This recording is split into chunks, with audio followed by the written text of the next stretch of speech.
큰 소리는 아니지만 우리 좌우 앞뒤에 있는 성도님들 보면서 밍글라바 인사 한번 하도록 하겠습니다. 밍글라바, 밍글라바.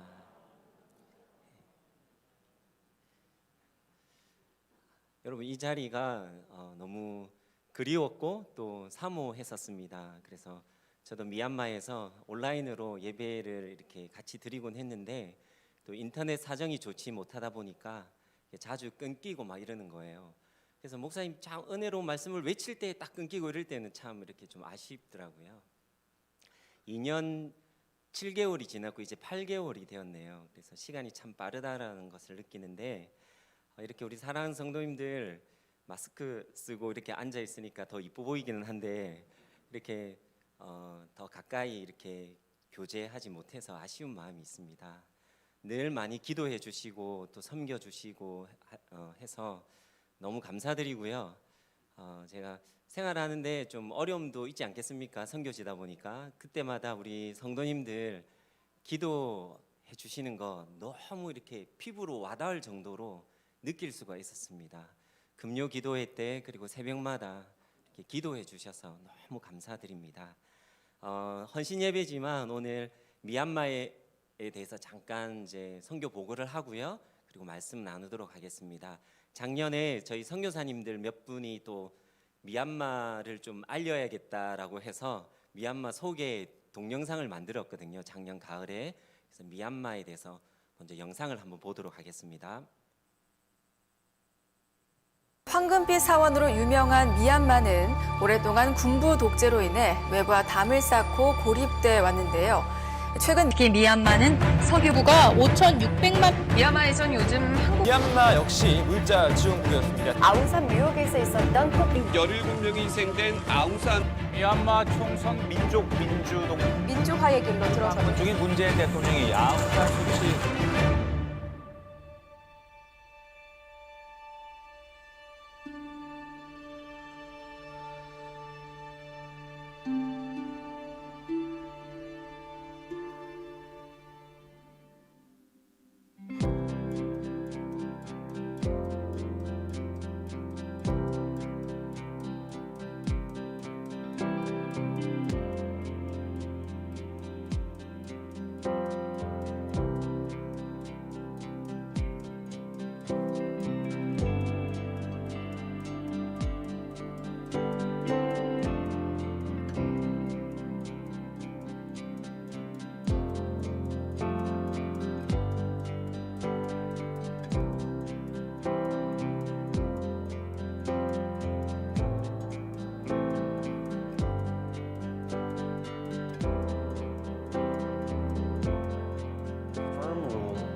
targeted journalists.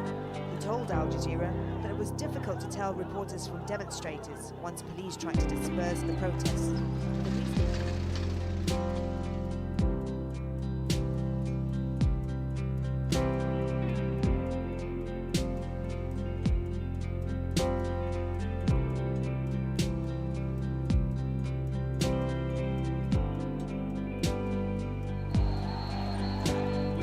This last Sunday's Rangoon rally by Aung San Suu Kyi denied her landslide victory 25 years ago, but convinced now that however flawed this notional transition to democracy may be,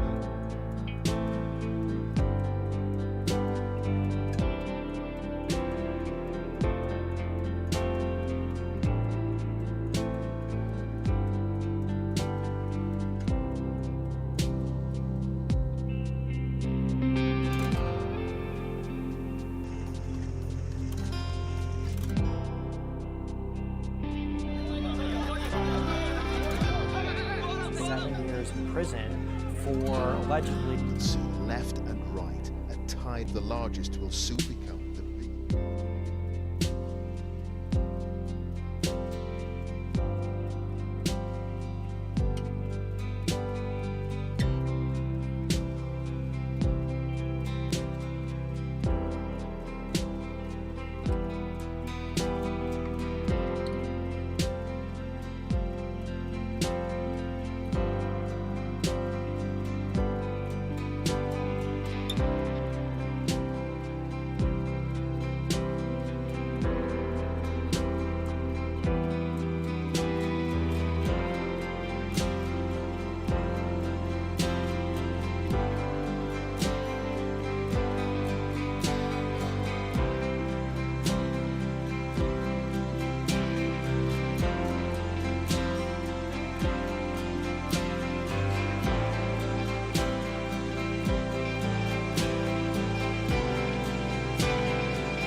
네, 미얀마는 이런 나라입니다.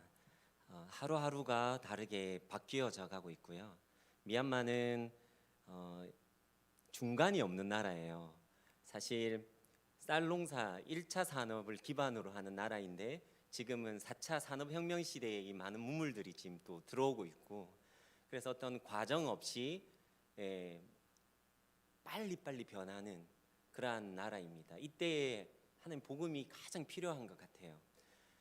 저희들도 특별히 코로나 기간에 저희 아이들이랑 같이 가정 예배를 드리면서 많이 미얀마를 위해서 중보기도 하고 또 같이 성경을 많이 읽는 이런 시간을 가졌는데 그때마다 하나님께서 눈물을 주시는 거예요. 제가 사실 평생 기도 제목이 하나님 앞에서 눈물이 메마르지 않는 자가 되게 해주세요, 이런 기도 제목이었는데 갑자기 눈물을 하나님께서 계속 많이 주세요. 근데 그 이유가 뭐 여기 미얀마에서 사는 게 불편하고 힘들어서 그런 게 아니라, 사역이 뭐 고달프고 그런 게 아니라 하나님께서 어떻게 이 나라에 하나님의 복음을 전하는 자로 나를 택하셔서 이 말씀 전하는 자로 나를 세우셨는가, 이 감격 때문에 하나님 앞에 많이 울었습니다.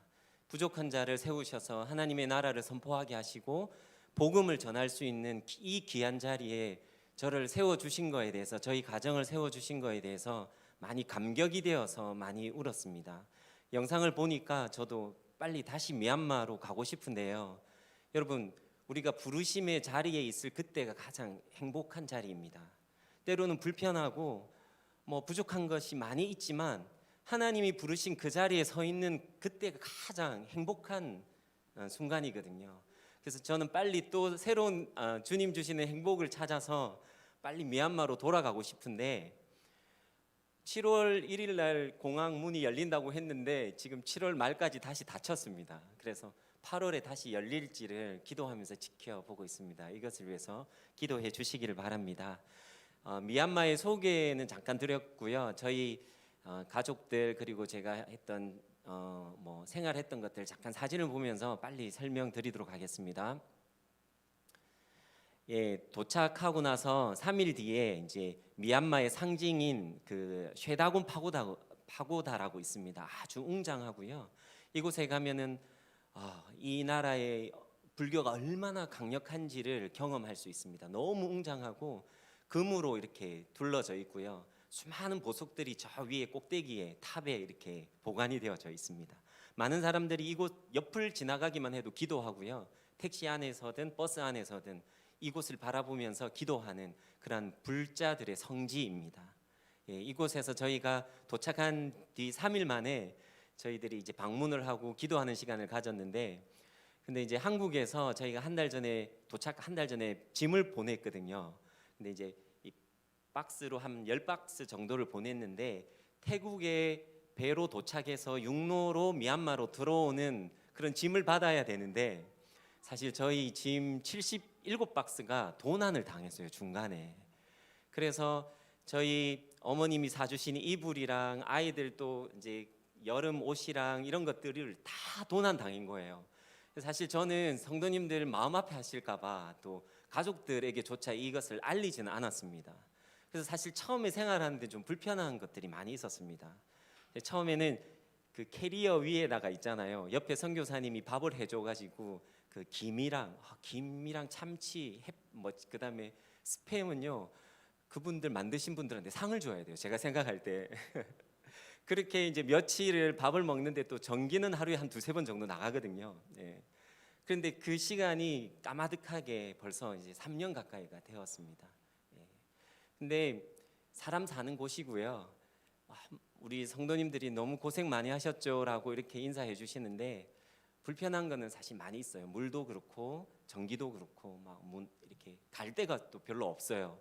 그렇지만 다 사람 사는 곳이고요. 하나님이 선교사로 부르셨을 때는 잘 적응할 수 있도록 그런 능력까지도 주시더라고요. 그래서 잘 적응했습니다. 다음, 옆에 있는 남자 청년 선생님은 여기 왕성교회 선교사님이 키운 제자예요.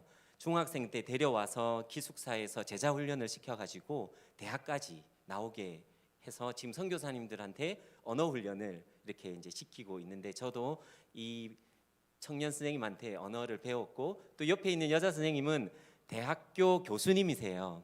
근데 대학교 교수님이라고 해도 월급이 한국 돈으로 한 20만 원 정도 되거든요. 그래서 또 개인 과외를 해요. 그게 다 묵인이 되는 그런 사회입니다. 그래서 개인적으로 또 공부도 하고 하면서 제가 2년 동안 집중적으로 언어 훈련을 했습니다. 미얀마 양곤에 있는 양곤 외국어 대학교 미얀마 학과에 입학을 해서 이렇게 공부를 했고요.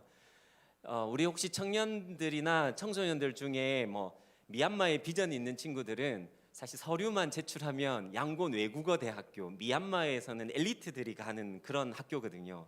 서류 전형으로 거의 100% 합격할 수 있습니다. 예. 보내시기 바랍니다. 다음 보도록 할게요. 이 친구들은 학교에서 만난 친구들이에요. 미얀마 대학생들은 17살, 한국 나이로 17살이 되면은 대학교 1학년이 돼요. 20살이 되면 대학교 졸업을 하거든요.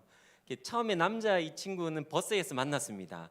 제가 5,000원짜리 분이 없어가지고 200원을 내야 되는데 이 친구가 대신 내주는 바람에 친구가 되었어요. 버스에서. 근데 제가 5,000원을 내잖아요. 그러면 들어오는 모든 사람들한테 제가 200원씩 받아야 돼요. 맨 앞에 운전사 옆에 서가지고. 예. 이런 상황을 모면해준 좋은 친구인데 이 친구가 대학생이라 그랬잖아요. 아주 똑똑해요. 중국어도 잘하고 영어도 잘하고 수학도 잘하고. 저희 집에 맨날 들락날락거리면서 우리 아이들 미얀마어도 가르쳐주고 수학도 가르쳐주고. 하나님이 참 좋은 친구를 만나게 해주셔가지고 옆에 있는 두 자매를 또 만나게 하셨어요. 이 친구들은 양곤 외국어대학교 한국어과 학생들이에요. 그래서 제가 또 교사 자격증도 있거든요. 제가 발음은 경상도 발음이라서 너네들이 내 발음을 따라하면 절대 안 된다라고 이제 잘 가르쳐주고, 그다음에 문법은 또 제가 강하거든요. 또 영어도 문법은 강해요, 제가. 그래서 이 친구들이 장학금을 받고 양곤에 롯데 기업이 들어와 있어요. 그래서 롯데 기업에서 주는 스피치 대회 나가서 장학금도 받고 그 모든 영광을 저한테 돌리더라고요. 선물을 사서 집에도 찾아오고 막 이렇게 했습니다. 그래서 우리 이번에 중등부 팀이 왔을 때 이 친구들이 하루 잠깐 와서 같이 인사도 하고 도와도 주고 그렇게 했었습니다. 한 장 더 보도록 할게요. 이 친구는 저희 집 바로 옆에 있는 마트에서 일하는 친구인데 이제 저희 물 사정이 안 좋다 보니까 제가 물을 많이 사거든요. 그러면 물을 집까지 배달해주고 이렇게 하다가 친구가 되었습니다.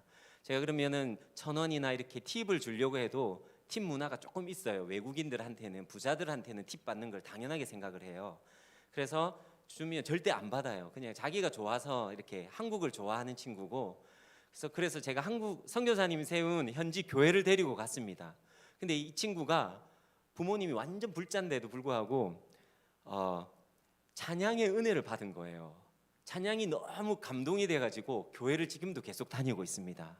제 복음을 전했고요. 지금은 코로나 때문에 저 바고라고 하는 다른 도시로 가 있지만 또 이제 코로나가 끝나면 양곤에 와서 또 직장을 새로 찾고 이렇게 할 것 같습니다.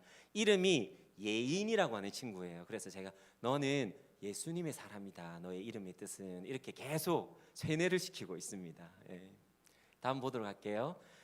여기도 미얀마 양곤 외국어 대학교에서 만난 두 자매 친구예요. 이 두 자매는 둘 다 한국어과를 갔어요.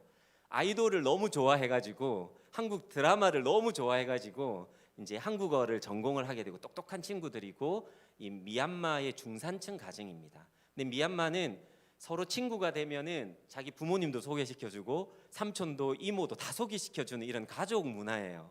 그리고 이렇게 친구가 되면 가족을 다 초대해서 이렇게 또 접대하고 이런 문화거든요. 그래서 사실 미얀마 음식이 쉽지는 않아요. 근데 전통 음식을 만들어서 대접도 해주고 아주 좋은 이런 관계를 잘 맺고 있습니다. 그런데 복음 전하는 게 쉽지는 않습니다. 어릴 때부터 이러한 불교의 세계관이 꽉 자리 잡고 있기 때문에 삶 자체가 불교이기 때문에 그런데 뭐라고 하는지 아냐면 이 친구들이 선생님 또 삼촌 뭐 이렇게 부르거든요. 교회 한번 따라가 줄게요. 이렇게 이야기는 합니다. 다음 사진 볼게요. 선교사님 세운 그 센터에서 청년들에게 이렇게 한글도 가르치고 또 이렇게 성경 이야기도 들려주고 제가 이제 그 2년 동안의 언어를 공부하고 난 다음에 선교사님들 앞에서 현지인 그 사역자들 앞에서 설교를 한 편 해야 되는 그런 테스트 과정이 있거든요. 그럼 먼저 이 친구들 앞에서 이제 너희들은 마루타다. 그래서 안 믿지만 계속 들려주는 거예요, 설교를.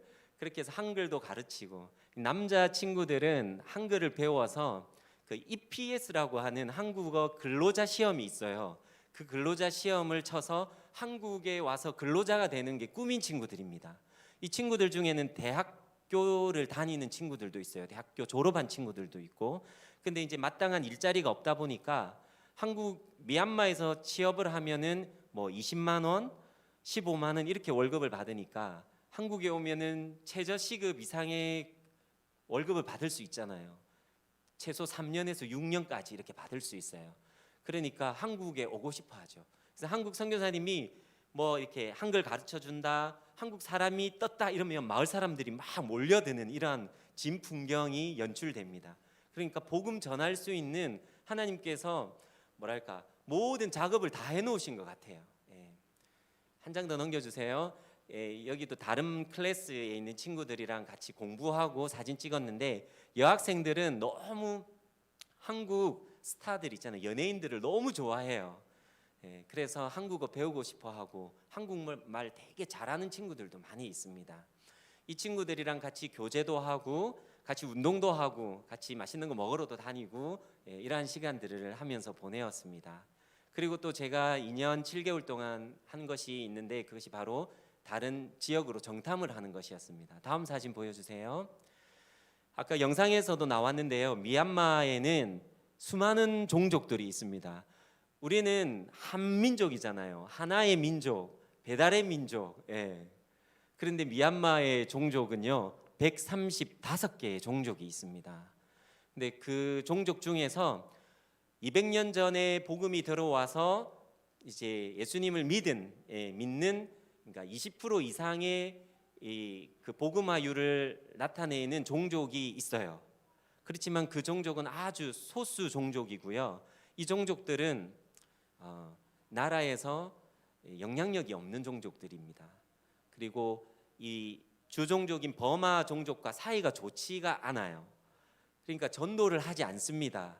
그러니까 200년 동안 우리 종족의 종교는 기독교다. 그러니까 신학교나 교회나 고아원이나 선교사님들이 세워준 그러한 것들이 다 그냥 가정 세습이 되는 거예요. 그냥 친인척 세습이 되는 거예요. 근데 이 복음이 모든 종족에게 이렇게 복음이 침투해서 들어가야 되는데, 하나님의 말씀이 편만하게 전파되어야 되는데 그러지 못한 거죠. 그래서 복음 전해야 되는 종족이 너무 많은 거죠. 다음 사진 보도록 하겠습니다. 제가 2년의 그 언어 공부를 마치고 난 다음에 이제 설교 20분을 하고 테스트를 훌륭한 성적으로 통과를 했습니다. 그리고 현지 교회에 가서 설교를 하고 성찬식을 이제 인도하는 그러한 사진이고요. 다음 사진 보여주세요. 저희 아내도 여기 저희 교단 선교부에서는 사모 선교사도 이게 그냥 뭐 사모님처럼 있지 않고 선교사로 똑같이 언어도 해야 되고 테스트도 받아야 되고, 언어 테스트를 받아야지만 합격을 해야지만 본격적인 사역을 할 수 있도록 그렇게 이제 정선교사 이렇게 있잖아요. 정회원이 되는 거죠. 옆에 마을 식당에 있는 친구에게 복음을, 그러니까 간증문을 이제 들려주는 그런 거고요. 듣든지 안 듣든지 그냥 계속 들려주는 거예요. 믿음은 또 들음에서 나는 거니까, 하나님의 말씀을 들음에서 나는 거니까, 저도 친구들이 듣든지 안 듣든지 그냥 계속 그냥 설교를 했어요. 그러니까 쫄깃해하는 친구들도 있고 또 심지어 발음도 교정해 주는 친구들도 있고 이렇습니다. 저희 아내가 사실 학교를 다니지 않았는데 마을에 저희 아내가 사실 낯가림이 좀 있거든요. 근데 친구가 되면은 거의 개그맨 수준이에요. 그렇다 보니까 동네에서도 아줌마들 사이에, 현지인 아줌마들 사이에 인기도 많고 친구도 많고 같이 시장 다니고 막 이러다 보니까 말을 저보다 훨씬 잘하는 거예요. 제가 사실 좀 많이 힘들었어요. 하여튼 뭐 그 비속어 이런 거 있잖아요. 은어 이런 것까지 저희 아내는 다 섭렵하고, 그리고 선교사님 의료팀이 오면은 그 몸 신체에 관한 것, 또 질병에 관한 거 이런 거 다 단어들 있잖아요. 다 막 완전히 와 이렇게 악발인 줄 전 꿈에도 몰랐어요. 그렇게 해서 이 의료 선교 때 통역을 하고 있는 겁니다. 예. 그래서 약은 어떻게 드셔야 되고 사람들이 좀 우상 숭배하는 지역은요 이렇게 지혜도 없는 것 같아요. 제가 2년 7개월 정도 살다 보니까 너무 사람들이 착한데 지혜가 너무 없는 거예요. 그러니까 영적으로 어두워진 민족이 참 창의력도 없고 지혜가 부족하다라는 것을 제가 많이 깨닫게 됐어요. 그래서 이제 많은 사람들에게 가르쳐 줘야 돼요. 하나하나 다 가르쳐 줘야 됩니다. 예. 다음 사진 보도록 하겠습니다. 온유와 시온이 어떻게 잘 적응하냐고 또 물어보시는 분들이 많이 있었는데요. 기도해 주셔서 감사합니다. 우리 교단 선교사님과 또 다른 선교사님 그리고 해외 그 서양인 선교사님들이 같이 연합으로 학교를 만들었습니다. 왜냐하면 국제 학교가 양곤에 좀 있긴 있는데 선교사님들이 보내기에는 너무 좀 부담이 되는 거예요. 그래서 학교를 만들어 버렸어요. 우리 한국 선교사님, 우리 교단 선교사님이 땅을 내놓으셨어요. 그리고 거기 고아원을 하고 있는데 고아원은 다른 데로 이동을 하고 거기를 리모델링 해가지고 미얀마인 학생들이 한 60명 되고요. 한국 친구들이 한 40명 정도 돼요. MK들이에요. MK들. 미얀마 친구들은 선교사님들이 뒤에서 스포트 해주는 친구들, 그리고 현지인 목회자 자녀들 이렇게 미얀마 친구들이 오고요. 그리고 우리 MK들이 와서 아주 즐겁게 생활하고 있습니다. 자기들끼리 한국말 엄청 많이 하고요. 미얀마인 친구들은 미얀마 말하고 영어 선생님은 영어만 써야 돼 막 이렇게 하는데도 너무 즐겁게 잘 보내고 있습니다. 그런데 학습은 영 안 됩니다. 근데 여러분들에게 기도를 요청하고 싶은 건 이렇게 즐겁게 잘 보내는 줄 알았어요. 다른 선교사님 자녀들도. 근데 이제 지금 20대 그리고 청소년 된 MK들이 최근 들어서 이 심리적인 문제들이 많이 나타나고 있습니다. 최근에 저희 교단 선교사님 자녀 한 명이 자살을 했어요. 그리고 어떤 우울증 때문에 한국에서 그리고 미국에서 너무 좋은 학교를 나오고 또 좋은 곳에 취업도 했는데 적응을 못해서 다시 선교지로 와서 이 선교사님과 같이 그냥 운동하고 이렇게 산책하면서 지내는 MK들도 있고요. 심리적인 문제가 이 시간이 지나서 많이 나타나기 시작했어요. 그래서 저희 선교사님 미얀마 선교사회에서 가장 큰 기도 제목은 지금 MK들을 어떻게 영적으로 정서적으로 건강하게 세워갈 것인가, 이것이 가장 큰 기도 제목입니다. 여러분들 생각나실 때마다 기도해 주시기를 부탁드립니다. 미얀마 아이들의 모습입니다. 어릴 때부터 그냥 불교는 삶이에요. 어떤 종교도 아니고 철학도 아니고 어떤 세계관도 아니에요. 그냥 삶 자체인 거죠. 그래서 아이들이 너무 많아요. 아이들이 너무 많고 하루 한 가정에도 아이들 4명, 6명 기본적으로 그렇게 놓고 있습니다. 저희들 1960년대 초반 정도라고 보시면 돼요. 어떤 삶의 수준이요. 60년대 정도. 그런데 이 아이들이 다음 사진 보여주세요. 마지막 사진인데요. 가정에 아이들이 많다 보니까 이제 동생들을 돌보아야 되니까 엄마 아빠는 농사 지으러 가고 공장 가고 막 이러니까 교육을 받지 못하는 아이들이 많이 있고 대부분 또 절에서 아이들을 많이 이렇게 고아 아이들도 많이 이제 양육하고 그렇게 하고 있는 실정이죠. 아이들과 청소년들의 비중이 아주 높습니다. 그래서 하나님께서 사역을 할 때 대부분 선교사님들이 이 접근을 이 불교의 어떤 세계관이 자리 잡기 전에 너무 많은 아이들이 있으니까, 청소년들이 있으니까 이 아이들에게 먼저 복음을 전하고 주님의 제자로 삼는 이 사역을 시작으로 해서 이제 교회를 세우고 또 그 마을을 복음화하는 그러한 사역들을 시작하고 있습니다. 여러분들이 많이 기도해 주셔서 저희들이 잘 정착할 수 있었고요. 부르시는 곳에서 여러 가지 불편한 것들도 많이 있었지만 행복하게 잘 지냈습니다. 오늘 말씀을 보도록 하겠습니다. 여러분 여행 좋아하시죠? 여행을 지금 못 하고 있는 상황인데요. 예수님도 여행을 하셨습니다. 제자들과 함께. 근데 그 여행이 가장 뚜렷하게 나타나고 있는 복음서가 바로 누가복음입니다. 누가복음은 갈릴리를 지나 사마리아를 거쳐서 예루살렘을 향하여 예수님께서 제자들과 여행하신 그러한 기록이 있습니다.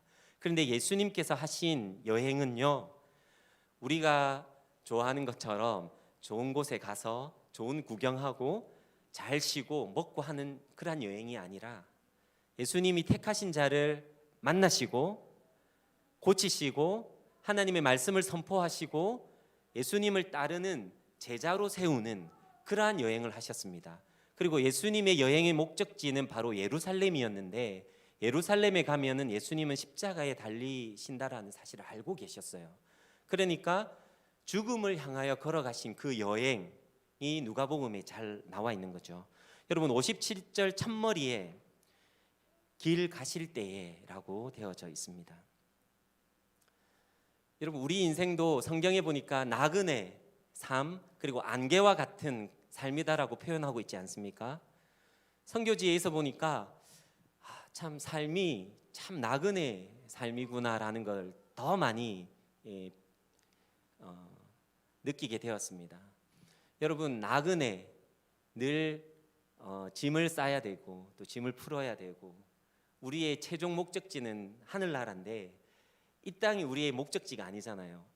근데 너무 많이 짐을 싸고 또 욕심을 내면은 안 되더라고요. 여러분 우리는 하나님께서 지구에 여행을 보내신 거예요. 지구 여행을 보내신 거죠. 우리의 삶이 나그네 삶입니다.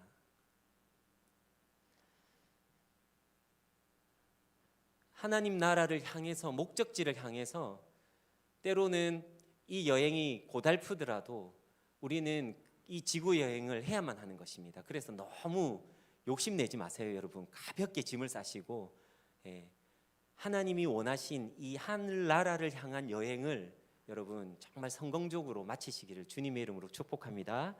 오늘 본문에 세 종류의 사람이 등장하고 있습니다.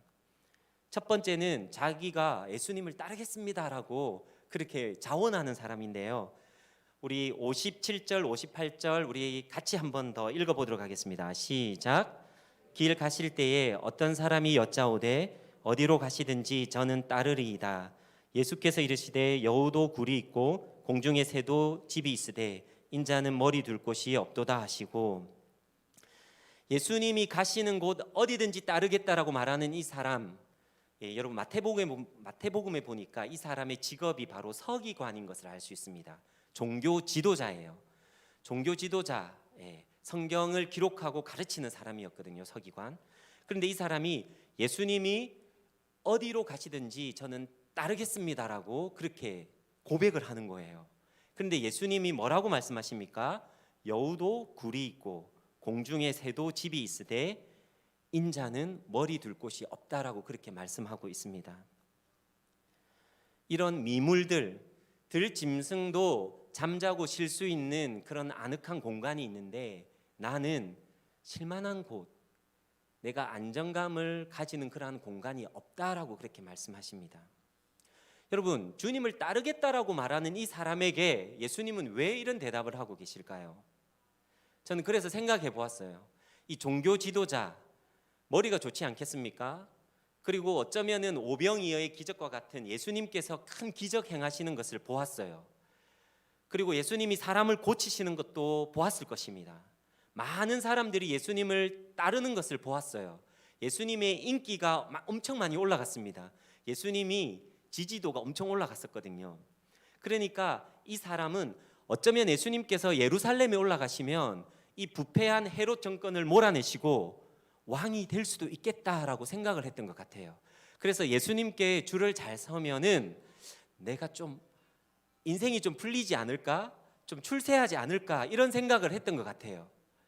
그런데 예수님께서는 이 서기관, 똑똑한 종교 지도자의 마음을 알고 계셨잖아요. 그래서 예수님은 인자는 머리 둘 곳이 없다. 예수님을 따르는 사람은, 나를 따르는 사람은 나그네 인생이다라고 예수님이 말씀해 주고 있는 겁니다. 여러분, 두 번째 사람은 어떤 사람입니까? 예수님이 먼저 와서 나를 따르라라고 이렇게 콜링하신 분이에요. 그러한 사람입니다. 그런데 예수님께 어떤 핑계를 대고 있거든요. 여러분 61절, 62절 우리 다 같이 한번 읽어보도록 하겠습니다. 61절 아닌가요? 59절, 60절입니다. 59절, 60절 시작. 또 다른 사람에게 나를 따르라 하시니 그가 이르되 나로 먼저 가서 내 부친을 장사하게 허락하옵소서. 이르시되 죽은 자들로 자기의 죽은 자들을 장사하게 하고 너는 가서 하나님의 나라를 전파하라 하시고.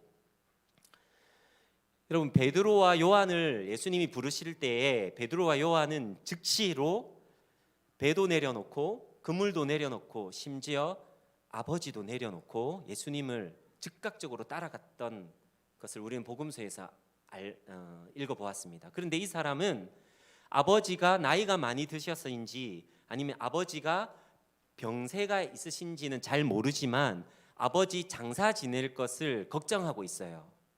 근데 예수님께서는 먼저 다가와서 너는 나를 따르라, 아버지 장사할 것을 허락해 주세요라고 부탁을 하니까 예수님이 뭐라고 말합니까? 죽은 자들로 죽은 사람을 장사하게 하고 너는 나를 따르라. 아주 뭔가 냉정한 말씀처럼 들립니다. 부모 공경을 하지 말라라는 말씀처럼 들리죠. 저는 또 그래서 말씀을 또 연구하고 묵상을 했어요. 근데 이 말씀은 뭐냐면 당시에 바리새인들이 장례를 집행하고 장례하는 일들을 도우면서 이 자기의 의를 과시하던 그 풍습을 예수님께서 꼬집고 있는 거예요. 그러니까 이 사람, 예수님이 부르신 이 사람에게 예수님께서는 저 육체적으로 죽은 사람은 저기 영적으로 죽은 바리새인들에게 그 장례의 일은 맡겨놓고 사람 살리는 하나님의 나라의 복음을 전파하는 그 일은 지금 너가 해야 된다라고 이 사람을 그렇게 말씀하고 있는 것이에요. 어쩌면 이 사람이 즉각적으로 예수님을 따르겠습니다라고 헌신하지 않는다면 평생 예수님을 따르지 않을 사람으로 예수님은 알고 계셨던 것 같아요.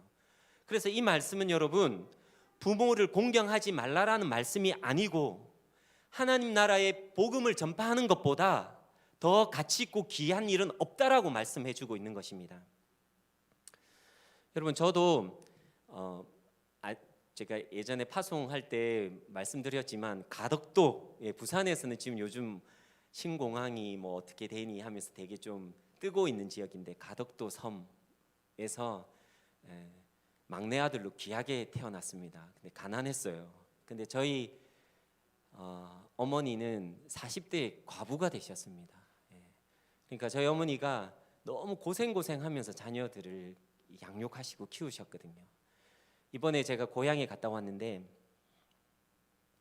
선교사님이 세운 고향 교회거든요. 지금 120년이 되었습니다. 성도님들 한 50-60명 정도 모이고요. 또 이 오랜 전통이 있다 보니까 그리고 이 교회에도 좀 재산이 있어요. 그래서 교회도 섬이지만 건축도 잘 했습니다. 120년 만에 사모님은 3명이 나왔는데 목사님은 제가 처음 나온 거예요. 그러니까 우리 그 고향 교회 고신측인데 우리 성도님들이 너무 자랑스러워하고 감격해 하세요. 여러분 제가 이런 사람이에요. 깔보지 마세요. 우리 그 고향 장로님이 기도할 때 우리 마을의 자랑, 우리 교회 막 이렇게 하는데 제가 막 몸둘 바를 모르겠더라고요. 저희 어머니가 막내 아들 너무 사랑해 주셨어요. 저희 너무 귀하게 저를 키우셨거든요.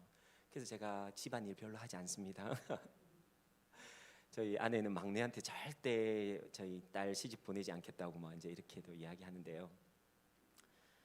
저희 어머니를 두고 제가 이런 사역자의 길 그리고 선교사의 삶을 살아가는 게 사실 쉽지가 않았습니다. 근데 말씀을 묵상하고 기도하면 할수록 제가 저희 어머니를 잘 공경하지 않겠다라고 하는 것이 아니라 생명을 살리는 일, 하나님의 복음을 전하는 이 일보다 더 가치 있고 귀중한 일은 없다라는 그러한 부르심이 제 안에 있고요. 그리고 늘 기도할 때마다 하나님께 어머니를 맡겨드리는 그런 기도를 하는 거죠. 하나님께서 돌보시고 하나님께서 이렇게 늘 보호하시면은 사실 뭐 아들이 뭐 같이 사는 것도 아닌데 뭐 제가 이렇게 어머니를 공경해봤자 얼마큼 할 수 있겠습니까? 그러니까 늘 성령님께 하나님께 맡겨드리는 그러한 기도를 많이 하고 있습니다. 여러분 즉각적으로 헌신하지 않으면 평생 주님을 따라가지 않을 것을 아시고 우리 주님이 이렇게 말씀하지 않았나라는 생각을 해보게 됩니다. 여러분 세 번째 사람은 어떤 사람입니까? 세 번째 사람은 어떤 조건을 붙이는 사람입니다. 조건을 붙인 어떤 제자 지원자예요. 61절, 62절 우리 같이 한번 말씀을 생각하면서 같이 읽어보도록 하겠습니다. 시작. 또 다른 사람이 이르되 주여 내가 주를 따르겠나이다마는 나로 먼저 내 가족을 작별케 허락하소서. 예수께서 이르시되 손에 쟁기를 잡고 뒤를 돌아보는 자는 하나님 나라에 합당치 아니하니라 하시니라. 여러분 이 사람은 예수님을 따르겠습니다마는 어떤 조건을 붙이죠. 먼저 내 가족과 작별하게 허락해 주세요. 여러분 가족과 작별하는 게 뭐 그리 큰 일이라고 별일 아니잖아요. 근데 예수님은 아주 또 심오한 말씀을 하고 있습니다. 구약에 보면 엘리야가 엘리사를 선지생도로 이렇게 픽업할 때에 엘리사가 저 가족들이랑 이제 작별 인사를 하고 오겠습니다. 허락해 주세요 할 때 엘리야는 허락을 해줬어요. 그래서 엘리사 집안은 선지생도가 된 것을 기뻐하면서 잔치를 벌였단 말이에요. 근데 이 사람도 똑같이 가족들과 작별하게 해주세요라고 그렇게 예수님께 요청하고 있는데 예수님께서는 뭐라고 말씀하십니까? 손에 쟁기를 잡고 뒤를 보는 자는 하나님 나라에 합당치 않다. 저는 이 의미를 뭐 이렇게 나름 뭐 여러분들도 이렇게 묵상할 수 있겠지만 이렇게 한번 묵상하게 되었습니다. 여러분 손에 쟁기를 잡고 저도 밭갈이를 해봤거든요.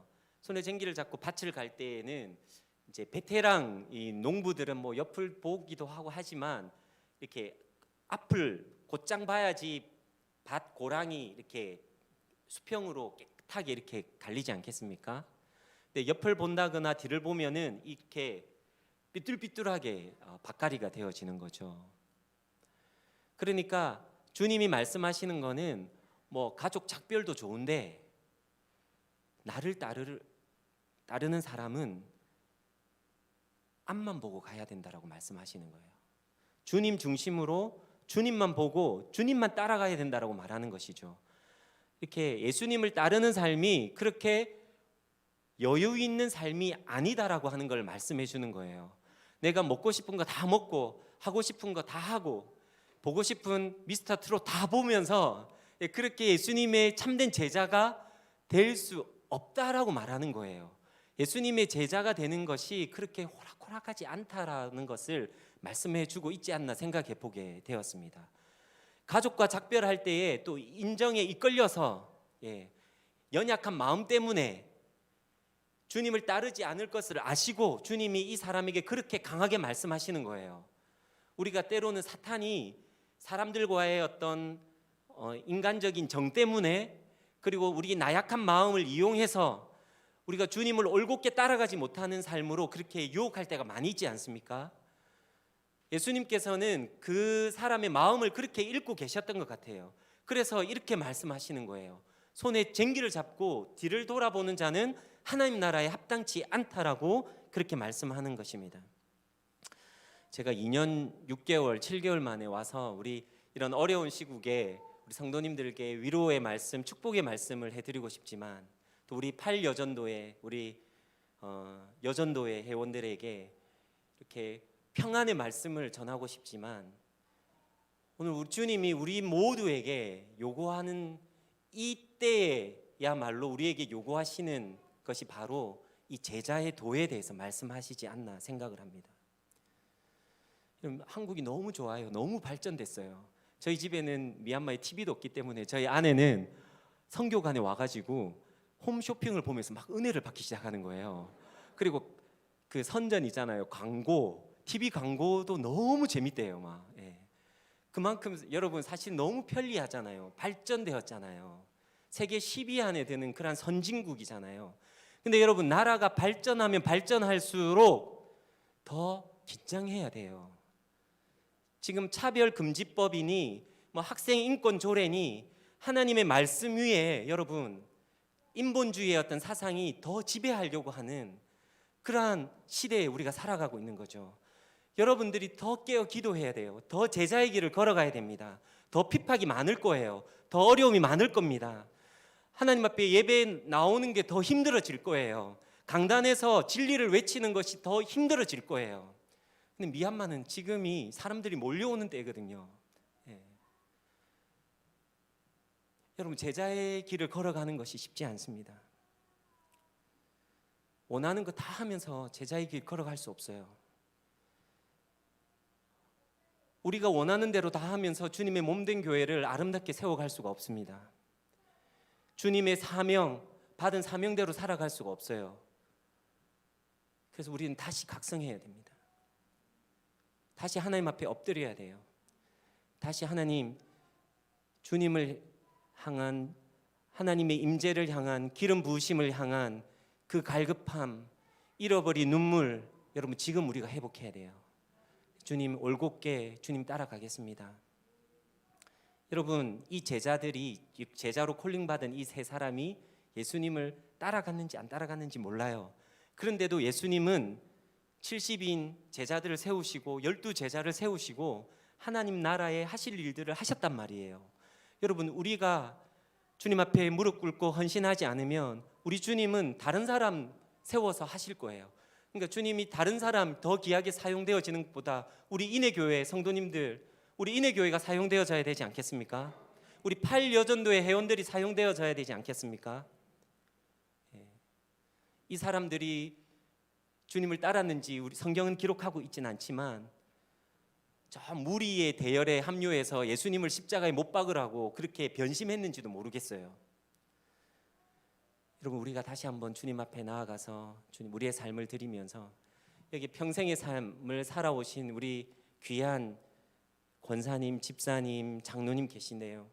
사실 여기 신장로님 앞에서 우리 담임 목사님 앞에서 제가 이렇게 설교 말씀을 이렇게 하는 게 좀 너무 송구스럽네요. 네. 평생의 삶을 그렇게 제자의 길을 걸어오신 우리 분들이 많이 계신데 남은 평생 하나님 나라가 너무 가까운 것 같아요. 남은 평생 더 하나님 기뻐하시는 하나님의 마음을 시원케 하시는 하나님 나라에 합당한 우리 성도님들 다 되시기를 주님의 이름으로 축복합니다. 예, 기도하도록 하겠습니다. 주님, 죄로 말미암아 죽을 수밖에 없었던 저희들을 예수 그리스도로 말미암아 의롭다 하시고 주님의 자녀로 삼으시고 또 주님의 아름다운 몸된 교회를 섬길 수 있는 이런 귀한 직분 허락하여 주심에 감사합니다. 하나님 주님 오실 그날을 바라보며 올곧게 제자의 길을 걸어갈 수 있는 우리 모두가 되어지게 하여 주시옵소서. 특별히 8여전도에 오늘 헌신을 다짐하는 이 모든 회원들 가운데 주님 은혜 내려주시고 남은 평생의 삶 주님을 위해서 몸된 교회를 위해서 하나님 나라를 위해서 기쁨으로 헌신할 때에 주님이 채우시는 놀라운 은혜와 축복을 경험하는 그런 모든 회원들 그리고 우리 인해교회 성도님들 다 되어질 수 있도록 주님 인도하여 주시옵소서. 날마다 깨어 기도하며 간절함을 회복하며 주님 앞에 눈물을 회복하며 그렇게 나아갈 수 있는 우리가 되어지게 하여 주시옵소서. 여러 가지 많은 어려움과 핍박 가운데서도 올곧게 제자의 도를 걸어갈 수 있는 우리 모두가 되어지게 하여 주시옵소서. 그렇게 하실 주님을 기대합니다. 주님 찬양합니다. 주님 사랑합니다. 예수님의 이름으로 기도하옵나이다. 아멘.